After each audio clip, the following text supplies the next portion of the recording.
हम क्लास को आगे बढ़ाते हैं मुगलिया सल्तनत को। मुगलिया सल्तनत के ताल्लुक से हम पढ़े थे। तो मुगलिया सल्तनत दिल्ली पे जब बाबर हमलावर हुआ था तो उस वक्त दिल्ली पर इब्राहिम लोदी की हुकूमत थी। इब्राहिम लोदी की हुकूमत जो थी 1517 से 1526 तक रही है।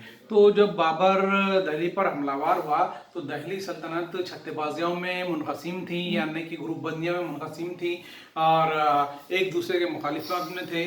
तो इस तरह से छत्तेबाजियों में रहने की वजह से और दिल्ली सल्तनत बेइत्मीनानी की हालत में थी।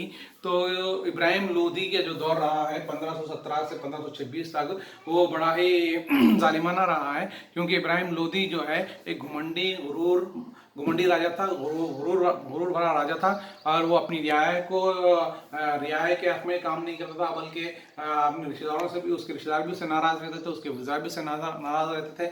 तो इस तरह से ये चाहते थे कि कोई बाहरी हमलावर आकर दिल्ली सल्तनत में हुकूमत करे। इसी को देखते हुए इब्राहिम लोदी को हटाने के इरादे से, इब्राहिम लोदी को तख्त से बेदखल करने के नज़रिए से पंजाब के गवर्नर दौलत खान लोधी और इब्राहिम लोदी का मामूद जो था आलम खान, उन दोनों ने मिलकर बाबर को हमला करने के लिए तरगीब देते हैं, दावत देते हैं। तो इससे पहले 1517 से पहले बाबर 1517 से 1526 तक तकरीबन 5-6 हमला किया था, लेकिन उसे खातिर कामयाबी नहीं मिली। जब पंजाब के गवर्नर ने, दौलत खान लोधी ने दावत दी और आलम खान ने दावत दी दिल्ली पर हमला करने के लिए, तो ये मौका गनीमत जानकर बाबर दिल्ली पर हमलावर होता है और ये हमला जो है बड़ा ही कामयाब रहता है, जिसमें इसके बाद इब्राहिम लोदी को शिकस्त होती है और मुगल सल्तनत की बुनियाद पड़ती है। तो इसके अलावा जब थोड़ा सा हम बैकग्राउंड में अगर चले जाते हैं, थोड़ा सा हम फ्लैशबैक में जाते हैं, तो बाबर की जो इब्तिदाई जिंदगी थी, बाबर की इब्तिदाई जिंदगी, क्योंकि बाबर का असल नाम जो था वो ज़हीरुद्दीन मोहम्मद बाबर था और बाबर की जो पैदाइश हुई थी वो 1483 ईस्वी में हुई थी। तो बताया जाता है कि मौरखीन ये मानते हैं कि जब बाबर की पैदाइश हुई थी तो इस बाप का जो ताल्लुक था, बाप की नस्ल का जो ताल्लुक था वो तैमूर नस्ल से था, यानी कि इसका बाप जो था उमर शेख मिर्ज़ा जो था वो तैमूर नस्ल से था, तैमूर सल्तनत से था और वो तैमूर सल्तनत में एक फरगना का गवर्नर भी था। तो बताया जाता है कि बाबर का जो दादियल का जो नस्ल है, बाप की जो नस्ल है वो तैमूर नस्ल से थी और माँ का जो नस्ल का ताल्लुक था वो चंगेज खान की तरफ था। तो इस तरह से वेस्ट एशिया की दो बड़े फातहीन का खून बाबर में शामिल था। इसीलिए कहा जाता है कि बाबर में वो फितरत चंगेज खान की और तैमूर नस्ल की जो फितरत थी बाबर में पैदाइशी तौर पर थी, क्योंकि दो फातहीन का खून इसमें शामिल था। माँ का ताल्लुक चंगेज खान से था और बाप का ताल्लुक तैमूर नस्ल से था। इस वजह से बाबर में भी फौजी सलाहियत, जनरल सलाहियत पैदाइश तौर पर मौजूद थी। तो बाबर जब छोटा था तो उस वक्त तैमूर सल्तनत में एक फरगना बोल के इलाका है, फरगना के इलाके का गवर्नर जो था बाबर का बाप, जिसका नाम था उमर शेख मिर्जा था। उमर शेख मिर्जा जो है तैमूर की एक फरगना के इलाके का गवर्नर था। तो जब उमर शेख मिर्जा का इंतकाल हुआ तो उसका बेटा बाबर जो था, बाबर तख्तनशीन हुआ फरगना पर बाबर जब तख्तनशीन हुआ तो उसे बहुत सख्तियों का सामना करना पड़ा था, बहुत मुसीबतों का सामना करना पड़ा था, क्योंकि उसकी उम्र बहुत छोटी थी। बताया जाता है कि 11 या 12 साल की उम्र का था जब उसने फरगना का इक़्तिदार संभाला था।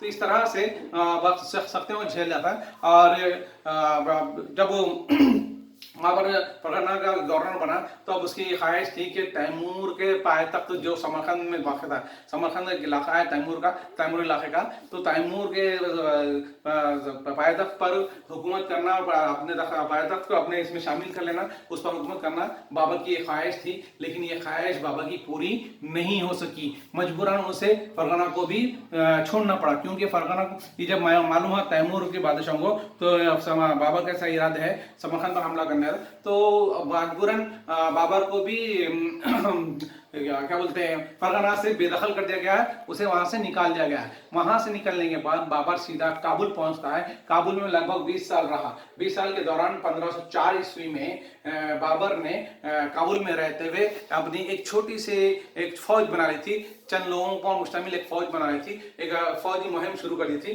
तो इस तरह से बाबर जो है 1504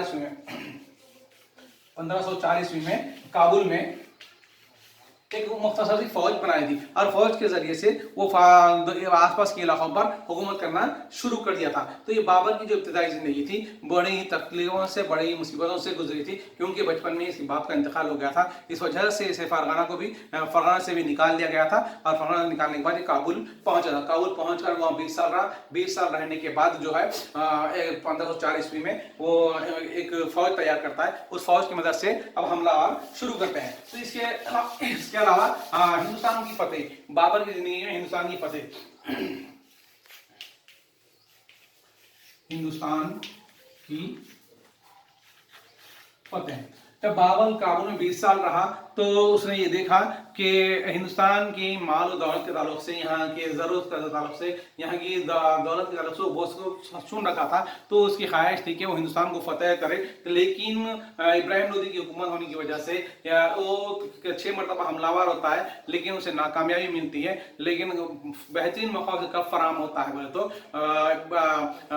पंजाब के गवर्नर जो है दौलत खान लोधी और इब्राहिम लोदी का मामू जो है जिसका नाम था आलम खान, तो दोनों ने बाबर को हिंदुस्तान पर हमला करने की दावत देते हैं। तो यही मौका गनी बन जाकर बाबर नवंबर के महीने में नवंबर में 1525 ईस्वी में हमलावर होता है। लेकिन उसे ये 1525 में उतनी ज्यादा कामयाबी नहीं मिलती, लेकिन ये हमला एक हद तक देखा गया कामयाब हमला कहा जा सकता है, क्योंकि उसे एक मौका मिल गया था इब्राहिम लोदी को शिकस्त देने का। तो इस तरह से बाबर और इब्राहिम लोदी के दरमियान बाबर नवंबर 25 को हमलावर होता है और दिल्ली जैसे सिंध के इलाके फतेह कर दिल्ली में दाखिल होता है। तो उसके बाद 1525 के बाद पहली पानीपत जंग होती है। पहली पानीपत जंग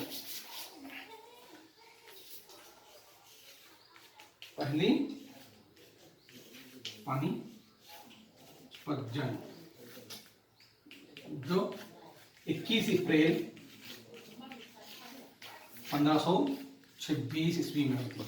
पानीपत की पहली जंग मुगलिया सुल्तान में और हिंदुस्तानी तारीख में बड़ी अहमियत रखती है, क्योंकि पानीपत जंग के बाद ही बाबर जो है दिल्ली का सुल्तान बना था और मुगलिया सुल्तान की बुनियाद रखी थी। तो उस वक्त 1521 अप्रैल 1526 से पहले बता चुका था कि दिल्ली पर जो है इब्राहिम लोदी की हुकूमत थी। इब्राहिम लोदी को जब मालूम हुआ कि और एक बात की बताता चलो कि जब उन्होंने दावत दी थी 25 नवंबर का महीना 1525 में बाबर हिंदुस्तान पर हमलावर होता है, तो सबसे पहले इसकी मुखालिफत दौलत खान लोधी और आलम खान शुरू कर देते हैं, यानी बगावत पर उतर आते हैं। बाबर के हमले को देखते हुए बाबर के खिलाफ ही ये लोग जो पहले दावत देते हैं, हमला करने के लिए रागिब करते हैं, हमला करने के लिए बुलाते हैं, लेकिन बाद में उसी की मुखालिफत करते हैं, उसी के खिलाफ बगावत करते हैं। तो सबसे पहले बाबर को 1525 ईस्वी में दौलत खान लोधी से लड़ना पड़ा और आलम खान से लड़ना पड़ा, और इसमें दौलत खान को शिकस्त होती है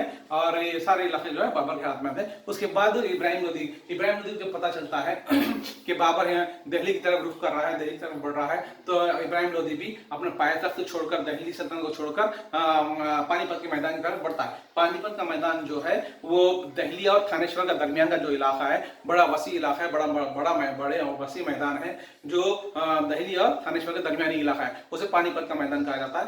ये पानीपत का मैदान बड़ी अहमियत है हिंदुस्तानी का तारीख में, हिंदुस्तानी हुक्मरानों की अक्सरियत में, क्योंकि ये मैदान जो है फातेहान के लिए बड़ा कारआमद साबित हुआ था।